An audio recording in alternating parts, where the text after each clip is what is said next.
Guys, nandito tayo sa Rosmar Food Trip at ayan nga, meron tayong mga fishball, squidball at may kikiam. Pero ang gusto ko sa kikiam, yung parang hinahati-hati. So, ito na nga. Ayan siya, guys. So, let's go.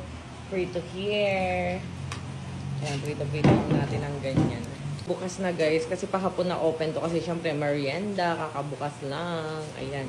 And kakainin ko na itong mga kikiam. Baka maunahan ako ng mga loyal customer natin, mga suki dito, guys. Ako na rin na nagluto. Pwede nyo pahati-hating ganito pag kumain kayo dito. Ayan, perfect. Sarap ng kikiam. Super mura lang nito, guys. Tapos ang sarap pa ng sauce.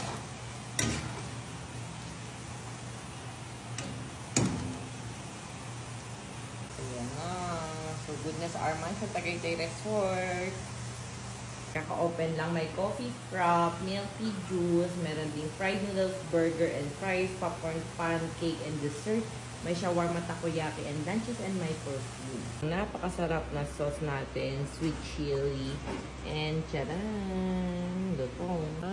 Sarap.